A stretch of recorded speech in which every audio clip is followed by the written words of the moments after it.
고린도전서 8장 4절에서 6절 말씀 같이 읽겠습니다. 그러므로 우상의 제물을 먹는 일에 대하여는 우리가 우상은 세상에 아무것도 아니며 또한 하나님은 한 분밖에 없는 줄 아노라. 비록 하늘에나 땅에나 신이라 불리는 자가 있어 많은 신과 많은 주가 있으나 그러나 우리에게는 한 하나님 곧 아버지가 계시니 만물이 그에게서 났고 우리도 그를 위하여 있고 또한 한 주 예수 그리스도께서 계시니 만물이 그로 말미암고 우리도 그로 말미암아 있느니라. 아멘. 고린도전서 47번째 시간입니다. 우상이 없으면 우상의 제물도 없다. 우리가 지난 시간에 사도 바울은 아는 것보다 더 중요한 것은 사랑이다 이렇게 이야기했죠. 우리가 이 땅에서 어떻게 사는가 그것보다도 중요한 것은 하나님이 우리를 그 크신 사랑으로 구원하신다라는 것이죠.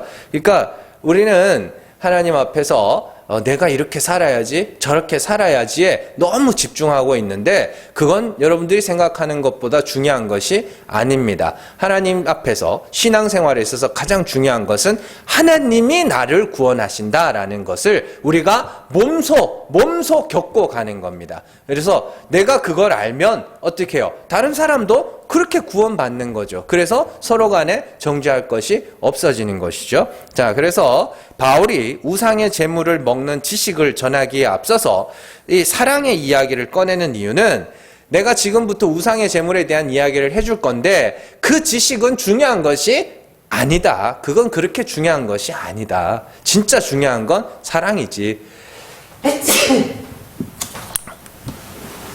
그런 이야기를 했죠. 그래서 진짜 중요한 건 사랑이지. 하나님이 너희를 구원하신다는 그 사랑인 것이지 우리가 뭔가를 먹고 안 먹고 마시고 안 마시고 어디를 가고 안 가고 뭘 듣고 안 듣고 보고 안 보고 만지고 안 만지고 하는 이런 것들이 전혀 중요한 것이 아니다. 그런 이야기를 하는 것이죠. 그래서 성도가 먹고 안 먹고의 문제로 다투기보다 먹든지 안 먹든지 하나님이 그를 은혜로 구원하신다는 사실을 먼저 확인한 후에 우상에 대한 지식을 가르쳐 주는 거예요.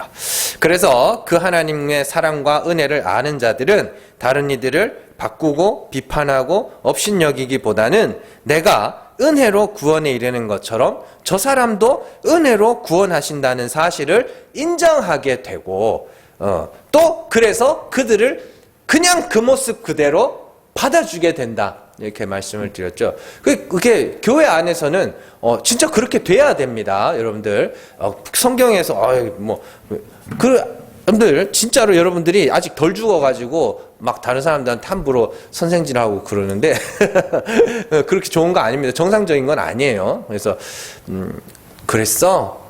그랬구나. 이거 있잖아요. 여러분들이 그걸 할 수 있어야 된다니까요. 자, 그래서 바울이 아주 중요한 말을 하는데 8장 11절에서 믿음이 약한 자나 믿음이 강한 자나 모두가 그리스도께서 위하여 죽으신 형제라 이렇게 이야기를 합니다. 8장 11절 같이 읽습니다. 그러면 내 지식으로 그 믿음이 약한 자가 멸망하나니 그는 그리스도께서 위하여 죽으신 형제라. 아멘. 위하여 죽으신 그리스도께서 그 때문에 죽었다 이런 뜻이죠. 믿음이 약하건 강하건 믿음이 있다는 것이 중요한 것이고 같은 믿음을 가진 사람들은 서로 자신이 가진 지식을 자랑하고 그 지식으로 다른 이들을 판단하는 것이 아니라 모두가 그리스도로 말미암아 죄사함을 받았다는 그 사실 하나만으로도 충분히 서로를 받을 수 있는 조건이 성립되는 겁니다.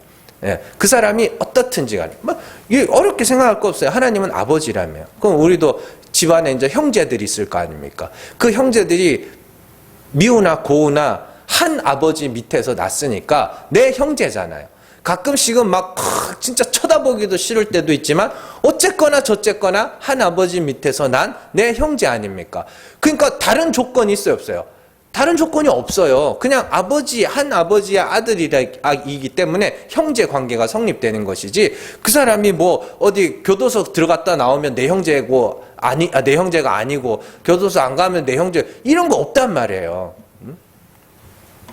그러니 서로 사랑으로 대하여 거칠 것을 두지 말고 서로 그냥 우리도 내가 은혜로 구원받고 너도 은혜로 구원받고, 내가 예수 그리스도로 말미암아 죄사함 받았고 너도 그리스도로 말미암아 죄사함 받은 자인 줄로 알고, 그 서로 그냥 받아주는 것이 서로 사랑이에요.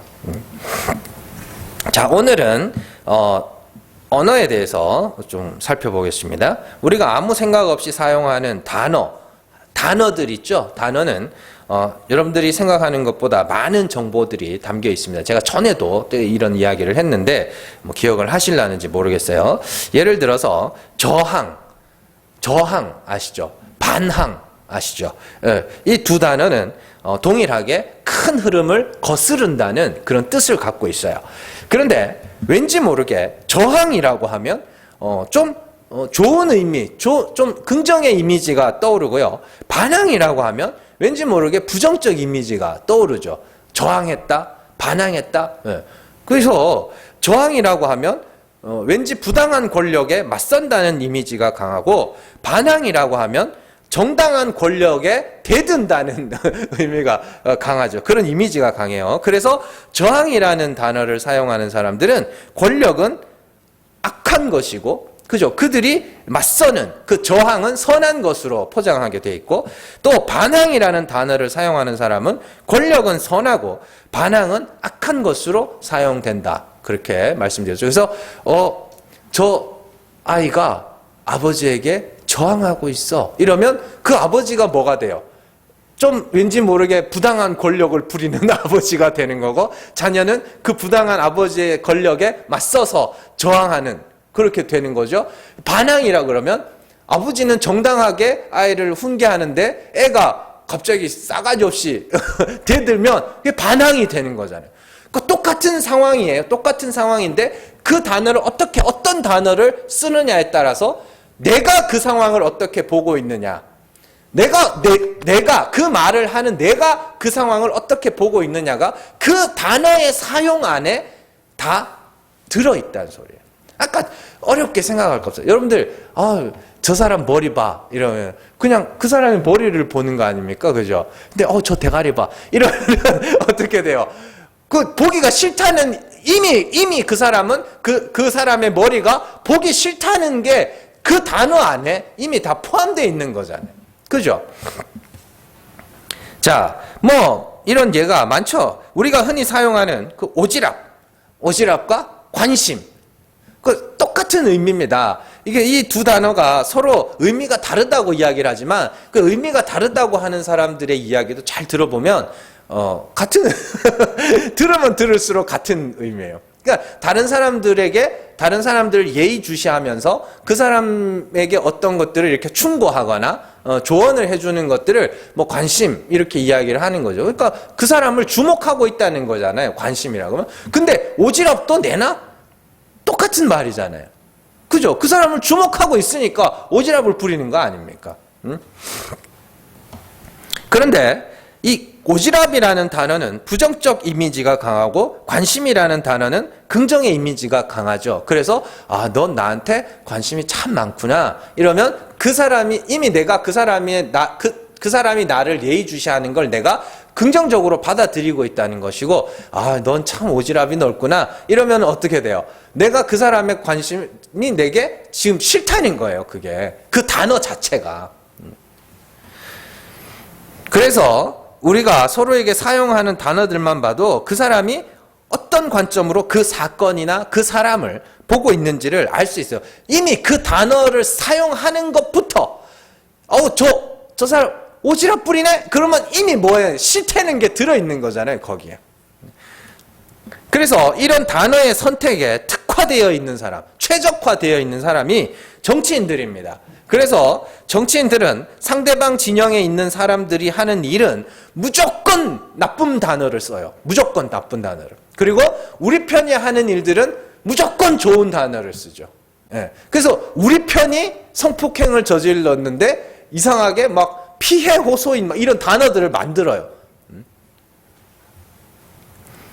그래서 여러분들 뉴스를 잘 보세요. 뉴스 같은 거, 또 뉴스 같은 거 할 때 이렇게 요즘에는 이렇게 토론 같은 게 이제 굉장히 많죠. 그래서 이제 패널들이 나와가지고 각자 이쪽 당 대표들이 나와가지고 막 단어를 사용할 때 그 말을 열심히 들어보세요. 그러면 되게 재밌어요. 그게 여러분들 되게 재밌습니다. 정말로요. 예.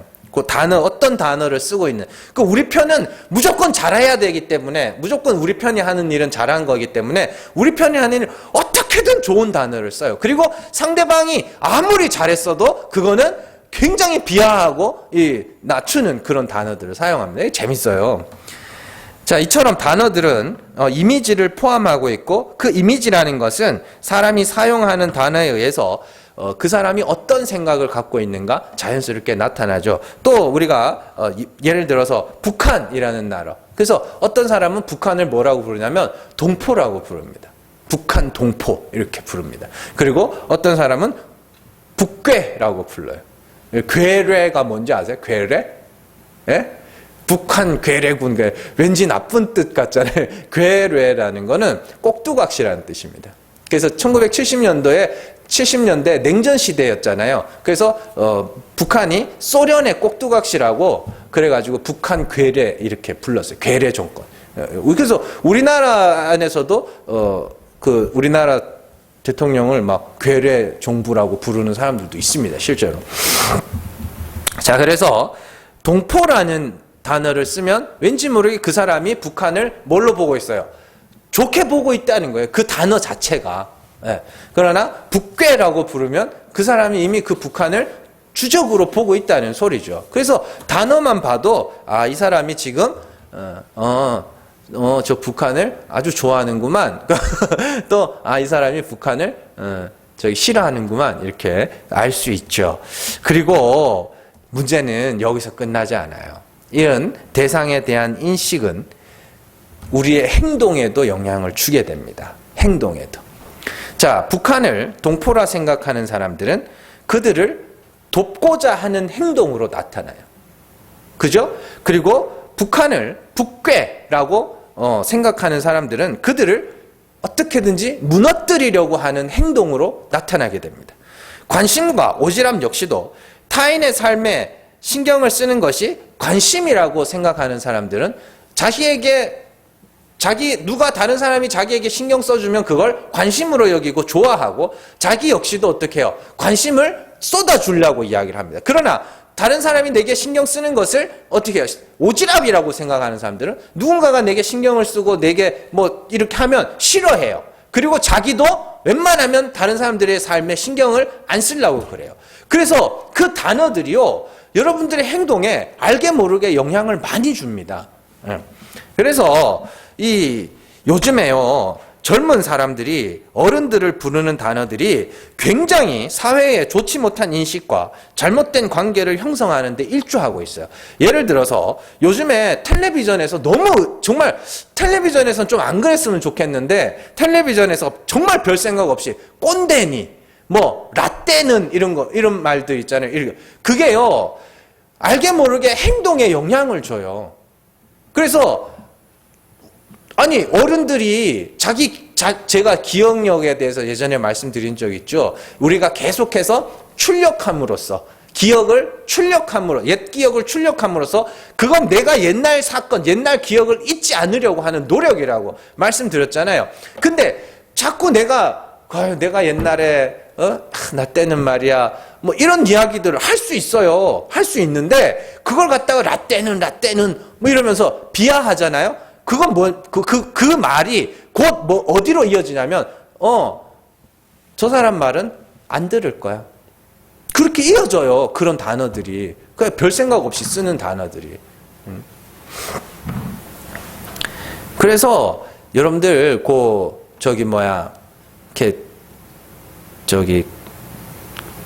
포스터 있죠. 길 가다 보면은 구청에서 붙이는 포스터, 정부에서 붙이는 포스터 이렇게 보면 굉장히 낯선 단어들을 쓸 때가 있거든요. 그래가지고 그 단어에 의해서 사람이 묶입니다. 그걸 뭐라 그러냐면 사람을, 철학자들은 그런 상태를 언어의 노예라고 불러요.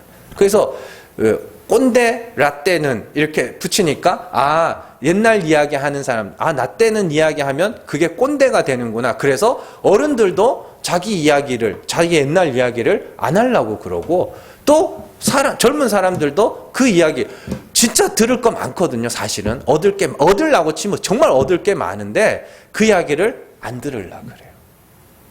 그게 단어가 무서워요. 인간은요, 언어의 노예예요. 그 철학자들이 하는 이야기예요. 노예. 그래서 한 단어가 이 부정적 이미지를 가진 단어를 계속 사용하잖아요. 그러면은 그 단어와 연관된 것들을 안 하려고 그래요. 자, 그래서 여러분들 대화하실 때 될 수 있으면은 좀 이렇게 제일 좋은 거는 그래요. 중립적 의미의 단어들을 사용하는 게 제일 좋다고 그럽니다. 뭐 긍정적 의미의 단어들을 쓰는 거, 뭐 부정적 의미의 단어보다도 중립적 의미를 가진 단어들을 사용하는 게 제일 좋다. 뭐 그런 이야기를 하는데, 어쨌든 뭐 그건 뭐 중립적인 단어가 어딨어. 자, 듣기 나름이지. 하여튼 좋은 단어를 사용하세요. 그리고 언어의 노예가 되지 마세요. 내가 정말로 꼭 해주고 싶은 말이 있으면 하셔도 돼요. 그리고 또 제일 좋은 거는 누군가가 내게 물어왔을 때, 어른에게 누군가, 젊은 사람이 어른의 경험을 물어왔을 때 그때 잘 또 말해주면 되는 거고, 그렇게 자연스럽게 의사소통이 이루어져야 되는 것이지, 그런 단어들을 몇 개로 갖고 사람을 이렇게 묶어버리면 안 된단 말이에요. 자, 그래서 여러분들 단어가 제공하는 이미지, 그리고 그 이미지에 의해서 생성되는 인식, 그리고 더 나아가서 그 인식을 바탕으로 한 행동에 이르기까지 언어가 주는 힘이라는 것은 우리가 생각하는 것보다 훨씬 더 강합니다. 그래서 사회적 거리두기, 요즘에 그죠? 완전 통용됐잖아요. 일상에서 사회적 거리두기, 뭐 또 백신 패스 뭐 이런. 그럼 뭐 언제 사용은 했어요? 그런 말들을? 근데 그런 거 하면서 그런 말에 묶여버리는 거예요. 그래가지고 사람들끼리 될 수 있으면 피해 다니고. 그러니까 행동에 영향을 준다니까요, 단어들이. 자, 오늘 말씀은 이런 언어적 이해를 수반해야 이해할 수 있는 말씀입니다. 사도 바울은 고린도 8장에서 우상의 제물을 먹는 문제에 대해서 설명하고 있습니다. 그래서 지난 시간에는 지식보다 사랑이 중요하니까 지식을 알기 전에 그 지식 갖고 나 잘났다고 하지 마라.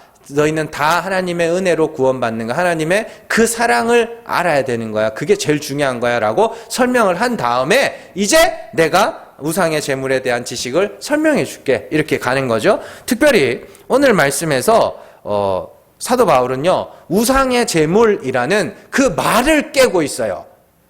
뭔 말인지 아시겠어요? 우상의 제물은 먹어도 된다, 우상의 제물은 먹으면 안 된다, 이게 아니라 우상의 제물 그게 있어? 이런 말이에요. 자, 결론부터 말씀드릴 테니까, 자, 주무실 거면 이거 듣고 주무세요. 우상은 없어요. 그죠? 우상이라는 것은 존재하지 않습니다. 그렇기 때문에 우상의 제물이라는 것도 존재할 수가 없어요. 이게 결론이에요. 사도 바울이 하고 싶은 말은 그거예요. 그러니까 이런 것들을 모르면 뭐 제사 음식은 먹어도 돼요? 안 먹어도 돼요? 왜 먹으면 돼요? 아니, 왜 안 먹으면 안 돼? 왜 먹으면 안 돼요? 왜 먹어도 돼요? 그러니까 제사 음식? 그게 뭔데? 그냥 음식이야. 바울이 하는 이야기 그거예요. 우상의 제물? 우상이 있어?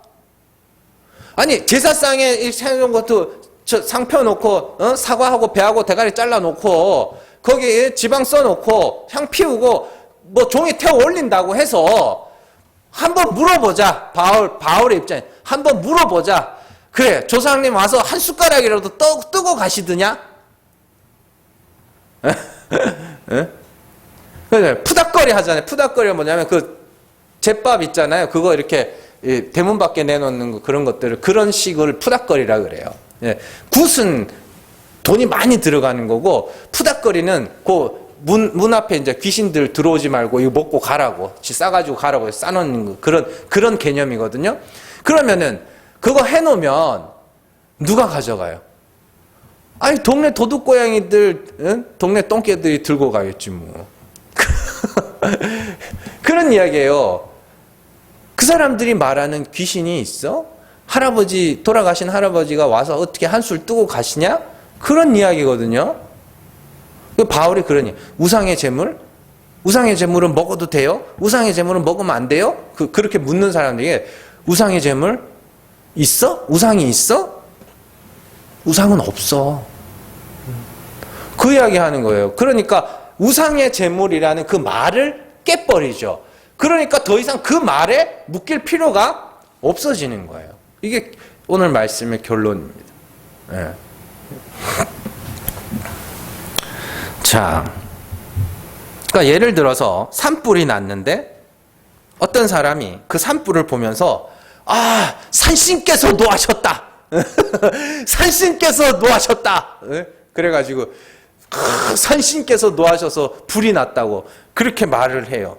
그런데 누군가가 아닌데 저기 밭두렁 태우다가 불길 번져가지고 산불 난 건데 그랬다고 치자고요. 그럼 산신은 있어요, 없어요? 없어요. 산신이 어디 있어요? 밭두렁 태우다가 밭두렁 바람 타고 가면 강도 하나 넘어간다 그러죠. 강도 넘어가서 불 붙는다 그러죠. 그런 거예요. 그러니까 오늘 우리가 읽은 말씀이 바울이 그 이야기를 하는 거예요. 우상이라는 것은 애초에 존재하지 않으니 우상의 제물이라는 것도 존재할 수가 없단다. 그런 말이에요. 그래서 여러분들 이 결론을 잘 이해를 하시고 오늘 설교를 들으셔야 됩니다. 먼저 4절에서 바울은 세상에서 우상은 아무것도 아니며 하나님은 한 분이라고 말합니다. 우상은 아무것도 아니라는 말은 인간들이 만들어 섬기고 있는 그 우상은 애초에 존재하지 않는다는 뜻이에요. 그렇다면 그 우상의 정체는 무엇인가? 성경은 사람들이 상상하여 만들어낸 것이라고 이야기를 합니다. 자, 그러니까 결국 우상은 인간들의 창조물이에요. 인간들의 창조물. 자, 이사야 40장 한번 가보세요. 이사야 40장 19절입니다. 같이 읽습니다. 우상은 장인이 부어 만들었고 장색이 금으로 입혔고 또 은사슬을 만든 것이니라. 아멘. 성경에 보면은 계속 나옵니다. 우상은 사람의 손으로 만든 거다. 우상은 사람의 손으로 만든 거다. 금과 은을 부어 만든 거다. 그런 이야기들이 나와요. 이런 말씀들, 여러분들 성경은 끊임없이 우상에 대해서 사람이 손으로 만든 것이라고 이야기를 합니다. 우상을 사람이 손으로 만들었다는 것은 단순히 신상이나 어떤 형상들을 사람들이 깎고 부어서 만들었다는 의미뿐만이 아니라 그들이 만들어 섬기는 신 자체가 인간이 만들어낸 가상의 존재라는 거예요. 그렇다면 인간들은 왜 우상을 만들었으며 도대체 그들은 왜 어떻게 만들었는가? 그게 중요한 거죠. 자, 피조물인 인간은 본능적으로 그 신에 대한 개념을 갖고 있습니다. 왜곡되어 있지만 신에 대한 개념을 갖고 있어요. 그래서 오늘 말씀 6절 말씀에서 만물이 그로 말미암았다. 그건 뭐야? 하나님이 모든 만물을 지으셨다라는 뜻이죠. 자, 그렇기 때문에 인간들은 피조물이기 때문에 본능적으로 자기보다 나은 어떤 존재에 대한 개념을 갖고 있어요. 그러나 문제는 그 하나님이 스스로를 계시하기 전에는 누구도 그 하나님을 알 수가 없습니다. 그래서 인간들이 개념은 갖고 있는데 진짜가 뭔지를 몰라요. 그러니까 자기 나름대로 막 상상해서 만들어 놓은 게 우상이에요. 그래서 이 우상을요, 잘 보시면 여러분들 힌두교나 불교 같은 데 천수관음상 이런 거 보면은 손이 쫙 이렇게 있죠. 그리고 고개가 막 양사방으로 또 얼굴이 덕지덕지 붙어가지고 난 진짜 그런 거 나타나면 도망갈 거예요. 그런 게 막 손이 막 천수관을, 손이 천개라는 것이거든요. 그게 뭐 많은 일을 할 수 있다는 뜻이에요. 왜냐하면 뭇 백성들을 다 도와주고 해야 되기 때문에 손이 천개여야 되는 거예요. 그리고 모든 것을 다 둘러 볼 수 있어야 되기 때문에 관음, 볼 수 있어야 되는 거예요. 그러니까 이게 뭐냐면 손이 막 굉장히 많고 막 고개가 막 양서방에 눈이 온몸에 달려있고 막 이렇다고요. 그거 딱 눈앞에 진짜 만들어 놨으니까, 형상으로 만들어 놨으니까 그래도 눈 뜨고나 보는 거지. 진짜 그런 거 있어 봐요. 예? 아유, 정말. 아니, 옛날에 폐수 오염됐을 때, 그때 이제 이게 그 강가에 가가지고, 이제 깨울이죠. 가가지고 막 오염된 폐수에서 자라나는 고기 득 잡으면은 허리 막 이렇게 꺾여 있다고 이렇게 그거 보기도 막 이랬는데, 아유, 그게 뭐냐면, 여러분들 우리가 신이라고 불리는 것들을 이렇게 쭉 형상들 이렇게 보면 다 눈에 보이는 것들을 다 조합해 놓은 거예요. 강해 보이는 거, 세 보이는 거, 좋아 보이는 것들을 막 다 갖다 붙여놓은, 그걸 신이라고 이렇게 부르는데, 그러니까 그게 진짜 그 신이에요. 나는 그 사람들한테 묻고 싶어요. 요즘에는 그런 신들을 섬기는 사람이 잘 없잖아요. 그죠? 근데, 그런 신상들을 만들어 놓고 섬기는 사람들이 있으면 진짜 한번 물어보고 싶어요. 정말 그런 신이 있다면 도망 안 갈 자신이 있냐고. 네? 정말로 그런 신이 있다면 도망 안 갈 자신. 스핑크스 있잖아요. 스핑크스 사자 몸에 뭐 사람 얼굴, 뭐 뱀, 뭐 이렇게 뱀꼴인가? 뭐 하여튼 이렇게 붙어 있잖아요. 그 스핑크스가. 그 물어보자. 이집트 사람한테 저게 진짜 살아있는 거라면 도망 안 갈 자신 있어? 그렇게 물어보고 싶은 거예요. 난 다 도망갈 것 같아. 그러니까 인간이 신이 있다면 이런 존재겠지라고 해서 만들어 놓은 걸 우상이라 그래요. 우상. 그러니까 우상이라는 말을 다르게 표현하면 신이 있다면 이런 존재겠지? 네. 신이 있다면 이런 존재겠지? 근데 그런 신은 있어 없어요? 없어요. 니체는 신이 죽었다고 이야기를 했죠? 니체가 찾던 신, 그게 문제라니까. 진짜 그 하나님, 참 하나님은 살아 계신데 그 하나님은 택하신 자에게만 자신을 계시해 주신다고요. 그러면 택하신 자 외에는 그 하나님을 알고 싶어도 알 수가 없네요. 그래서 니체가 신은 죽었다고 할 때 그 신, 그 니체가 찾던 그 신, 벌건 대낮에 등불을 켜고 찾던 그 신은 애초에 없었어요. 그러면 자기가 니체가 찾던 신은 뭐냐면 자기가 생각하는 신. 신이 있다면 이런 존재겠지? 신이 있다면 이 세상에 평화를 가져다 줘야 되겠지? 신이 있다면 저 나쁜 죄를 지은 사람들을 처단해 주겠지? 신이 있다면 이렇게 해주겠지라는 자기 나름대로의 그 신관을 갖고 있던 사람이 아무리 찾아봐도 그 신이 없는 거예요. 세상에 자기가 보기에 죽여야 될 사람이 너무너무 많은데 아무도 안 죽여주네. 그러니까 이 똑똑한 양반이 자꾸 찾아다니다가 신은 없구나. 그렇게 된 거예요. 근데 당연하죠. 그것도 말을 깨야 되는 거예요. 신은 없다고 하는 자들에게 가서 그럼 네가 생각하는 신은 어떤 사람이, 어떤 존재인데, 네가 생각하는 하나님은 어떤 하나님인데 왜 함부로 없다 그러냐? 네가 아는 하나님이 진짜 그 하나님이 맞아? 응? 그런 이야기예요.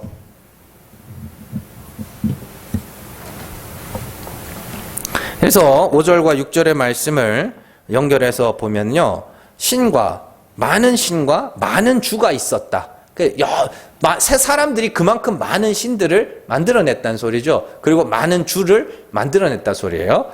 자, 그러나 우리 하나님은 한 분 하나님이다. 이렇게 이야기를 합니다. 그렇다면 많은 신과 많은 주는 무엇이며 한 분 하나님과 한 분 주 예수 그리스도는 무엇인가? 많은 신과 많은 주는 참 하나님과 한 주 예수 그리스도를 어떻게 해요? 그냥 개념은 있는데 그게 어떤 분인지를 몰라서 상상으로 만들어 놓은 거예요. 그래서 그들이 상상하여 만든 신과 참 하나님과의 가장 큰 차이는 뭐냐? 사도 바울이 아덴에서 설교했듯이 그들이 만들어 놓은 신은 인간이 섬겨줘야 돼. 왜요? 인간이 만들었거든요. 그런데 참 하나님은 우리를 만드신 분이기 때문에 우리를 섬겨주시는 거예요. 이게 되게 중요합니다. 여러분들이 자녀를 낳아서 섬김으로 기르시는 이유가 뭐예요? 내가 낳았기 때문이죠. 마찬가지입니다. 하나님이 낳았기 때문에 하나님이 뭐 하시는 거예요? 섬겨주시는 겁니다. 그런데 인간이 우상을 섬기는 이유는 뭐냐면 인간이 우상을 낳았기 때문이에요. 네, 이게 자, 사사기 6장을 한번 가보세요. 사사기 6장 30절에서 32절입니다. 찍습니다. 성읍 사람들이 요아스에게 이르되 내 아들을 끌어내라. 그는 당연히 죽을지니 이는 바알의 제단을 파괴하고 그 곁에 아세라를 찍었음이니라 하니 요아스가 자기를 둘러선 모든 자에게 이르되 너희가 바알을 위하여 다투느냐? 너희가 바알을 구원하겠느냐? 그를 위하여 다투는 자는 아침까지 죽임을 당하리라. 바알이 과연 신일진데 그의 제단을 파괴하였은즉 그가 자신을 위해 다툴 것이니라 하니라. 그날에 기드온을 여룻바알이라 불렀으니 이는 그가 바알의 제단을 파괴하였으므로 바알이 그와 더불어 다툴 것이라 함이었더라. 아멘. 기드온이 하나님으로부터 부름을 받고 처음으로 한 일이 뭐냐면 바알의 제단을 파괴하는 일이었어요. 그래서 바알을 섬기던 사람들이 와보니까 바알의 제단이 파괴돼 있거든요. 그러니까 막 수소문을 해봤겠죠. 누가 이랬어? 누가 이런 불경한 짓을 했어? 막 물어본 거죠. 그랬더니 이거 간밤에 저 요아스의 아들 기드온이 거기서 얼쩡대는 걸 봤는데 우르르르 몰려온 거예요. 내 나라. 기드온 내 나라. 제가 바알의 제단을 파괴했다. 저 사람을 우리가 멸망시켜야 되겠다. 죽여야 되겠다. 찾아온 거예요. 그때 기드온의 아버지 요아스가 아주 중요한 말을 합니다. 뭐냐면 왜 너희가 바알을 구원하려 그래? 왜 너희가 바알을 위해서 싸우려 그래? 뭔가 거꾸로 됐다고 생각하지 않아? 그런 이야기예요. 그죠? 바알이 진짜 살아있는 신이라면 바알이 너희를 구원해야 되고 바알이 너희를 위하여 싸워야지. 그리고 정말로 바알의 제단을 회파하는 것이 그렇게도 큰 죄라면 바알이 직접 와서 죽이라 그래. 뭔 말인지 알 수 있어요? 우상이니까, 사람이 만들어 놓은 우상이니까 사람이 섬겨줘야 되는 거예요. 그래서 얘는 지 스스로 구원할 힘도 없어요. 얘는 지 스스로 뭔가를 심판할 힘도 없어요. 그래서 그날에 여룻바알이라 불렀다 하죠. 뭐냐면 이 기드온이 바알의 제단을 회파했어요. 그래서 사람들이 뭐라 하면 넌 이제 큰일 났다. 넌 이제 큰일 났다. 이제 바알이 너랑 싸울 거다. 넌 이제 큰일 났다. 그게요. 여룻바알. 넌 이제 큰일 났다. 이제 바알한테 넌 혼난다. 그렇게 이야기를 한 거예요. 그러니까 이제 뭐 그렇게 되면 어떻게 돼요? 조금만 잘못돼도 뭐라 그러겠어요? 바알 때문에 그랬다고 이랬을 거 아니에요. 예를 들어서 신을 모욕했다고 사람을 처단하는 것은 사실 그 신을 부정하는 것과 마찬가지입니다. 그 신이 아무 능력도 없다는 것을 증명하는 거예요. 그 신이 스스로 할 수 있는 게 아무것도 없으니까, 그잖아요. 그 신이 스스로 할 수 있는 게 아무것도 없으니까 사람이 대신 해주는 거 아닙니까? 그걸 우상이라 그래요. 왜요? 그건 사람이 만들었으니까. 오늘날 이슬람이나 불교나 가톨릭이나 변질된 기독교인들마저도 자신들이 섬기는 신이나 자신들이 섬기는 종교를 모욕한다고 해서 사람이 사람을 처단할 수 없는 이유는 그들이 신이라 부르는 존재가 진짜 살아있다면 그들이 직접 처단을 해야 될 거 아닙니까? 아무 능력도 없으니까 사람이 대신 해주는 거예요. 마치 부모가 자기가 낳은 아이를 위해서 대신 싸워주는 것처럼 인간들이 우상을 만들어 놓고 자기가 그 우상을 대신해서 싸워주는 거예요. 근데 기독교도 그 짓을 하고 있어요. 기독교는요, 참음의 종교입니다. 종교라는 말도 웃기지만 참음이에요. 뭘 참느냐? 하나님이 일하실 때까지 참는 거예요. 하나님이 하게 하신 것을 하면서 하나님이 직접 역사하실 때까지 기다리는 거라니까요.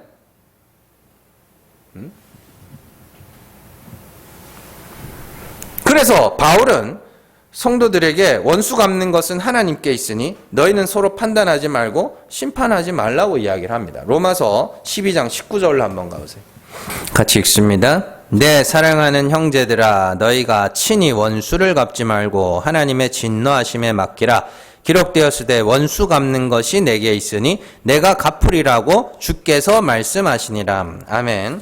여기서 말하는 원수는요, 내 원수가 아닙니다. 사실은 그 진노에 대한 이야기 뭐 이렇게 나오지만 여기서 엄밀하게 말하면 하나님의 원수들이에요. 육체로 행하는 자. 로마서 5장에 보면 육체에 거하는 자, 육체에 속한 자들은 어떻게 하나님과 원수라고 이야기죠. 그 원수를 이야기하는 겁니다. 그래서 근데 그 원수를 왜 내 원수라고 이야기를 하냐면 나는 진리 안에 거하잖아요. 근데 불의로 진리를 막는 자들이 있어가지고 그게 악을 행하는 거잖아요. 그래서 뒤에 보면 악에게 지지 말고 손으로 악을 이기라 이런 말씀으로 이어지는 거거든요. 근데 나는 오직 예수, 나는 오직 하나님의 은혜, 그래서 나는 죽은 자로서 하나님의 긍휼만을 발해야 되는 그 자리에 있는데 자꾸 누군가가 와가지고 율법 지켜야지, 이건 먹지 말아야지, 이건 먹어야지, 이건 해야지 말아야지 이렇게 가르치는 자들이 있으면 그게 곧 하나님의 원수이며 그게 곧 누구의 원수예요? 그게 곧 내 원수라니까요.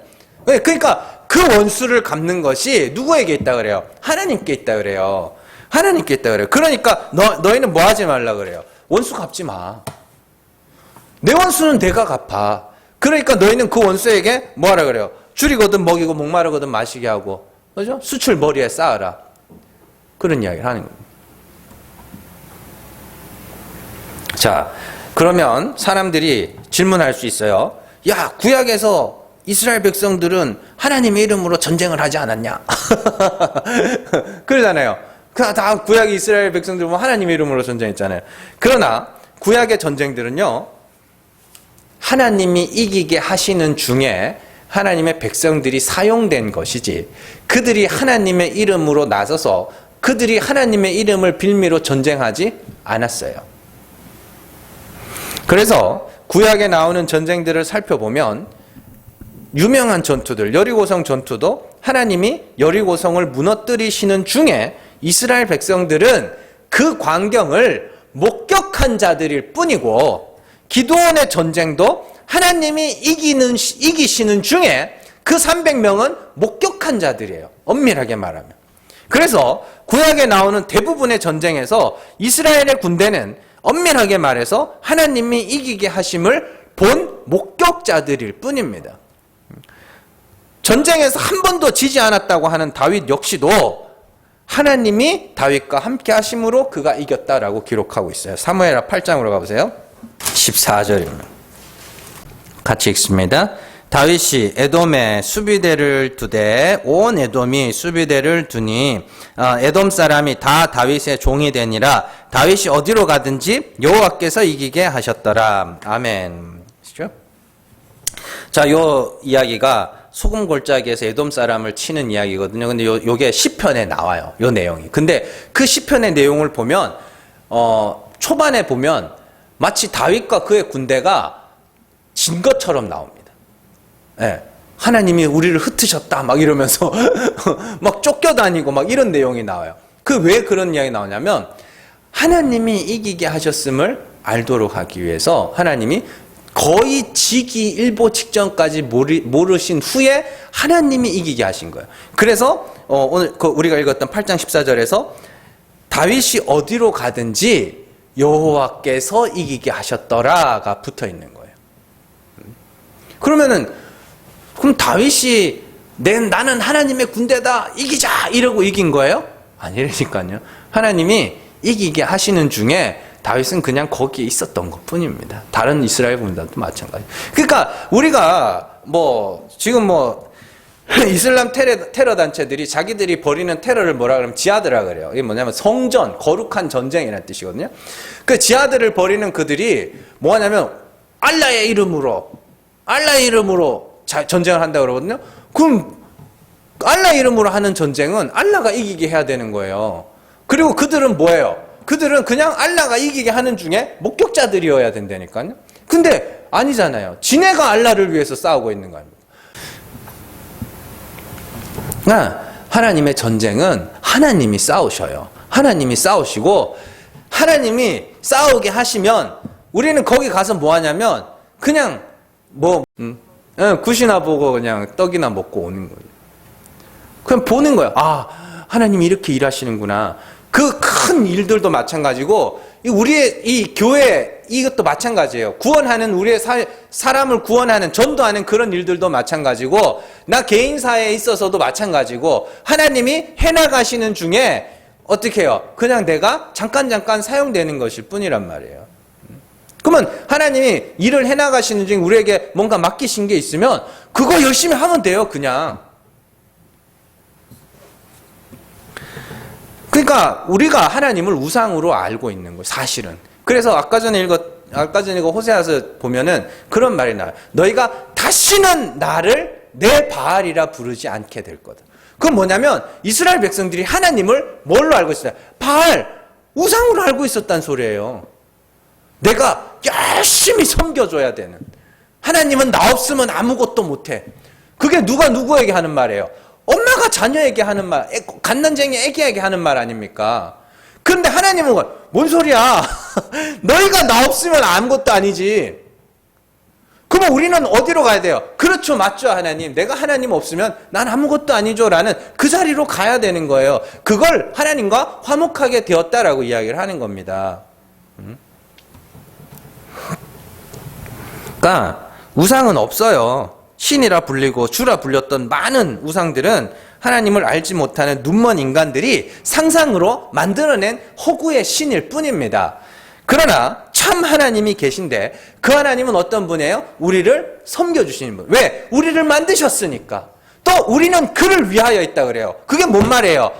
하나님이 나를 구원하셨음을 나타내기 위해서, 하나님의 은혜의 풍성함을 오는 여러 세대에 나타내기 위해서 이 부족하고 못난 자를 아들로 삼으셔서 하나님이 이렇게 사랑이 많으신 분이다. 하나님의 은혜가 이렇게 풍성하단다를 다른 사람들에게 나타내기 위해서 우리를 택하신 것을 우리가 하나님을 위하여 있다라고 이야기를 하는 겁니다.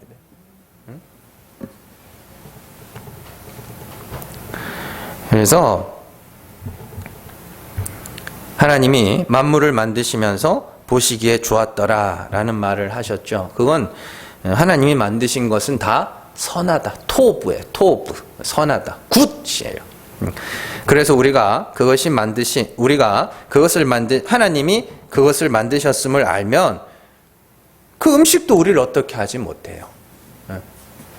디모데전서 4장 3절에서 5절 같이 읽습니다. 혼인을 금하고 어떤 음식물은 먹지 말라고 할 터이나 음식물은 하나님이 지으신 바니 믿는 자들과 진리를 아는 자들이 감사함으로 받을 것이니라. 하나님께서 지으신 모든 것이 선함에 감사함으로 받으면 버릴 것이 없나니 하나님의 말씀과 기도로 거룩하여 짐이라. 아멘. 음식물은 다 하나님이 지으신 거래요. 그러면 그게 뭐예요?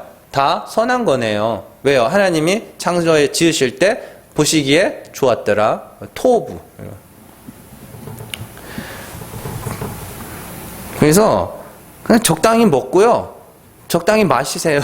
아니, 안 먹기 싫으면 안 먹어도 되는 거고, 먹고 싶으면 먹어도 되는 거예요. 근데 이 땅에 먹는 거는 뭐든지요. 과하면 탈이 나요. 과하면. 여러분들 그 채소 이 여성분들이 이제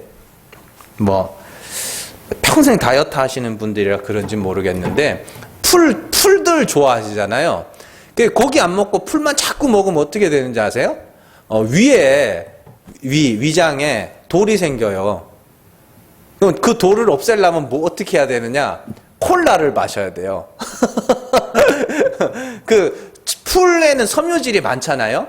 그 섬유질을 이렇게 고기나 이런 것들하고 같이 먹어서 그 소화가 되도록 해야 되는데 계속 풀만 먹다 보면 그게 섬유질끼리 뭉쳐가지고 위에 돌이 쌓여요. 그러면 병원에 가면 위석증이라 그러는데 그 위석증 치료할 때 콜라를 붓습니다. 콜라로 해서 녹여요, 그걸. 그러니까 뭐 아무리 좋은 거라도 그것만 먹어보세요. 어떻게 되나. 탈나지. 골고루 드세요. 골고루 드시고 이것저것 다 먹고 다 드시고. 응? 그리고 아무리 좋은 거라도 과하게 먹으면 그건 독약이 돼요. 그리고 아무리 독약이라도 적당히 먹으면 양약이 될 수 있습니다. 그래서 여러분들이 심장병 치료제나 이런 것들 있죠. 그건 다 극약에서 추출한 겁니다. 네. 독극물에서 추출한 거라고요. 그래서 독이라는 것은 사실 그런 겁니다. 독이라고 하는 것은 어떤 우리 몸에 어떤 기관, 장기에 무리하게 충격을 주는 거거든요.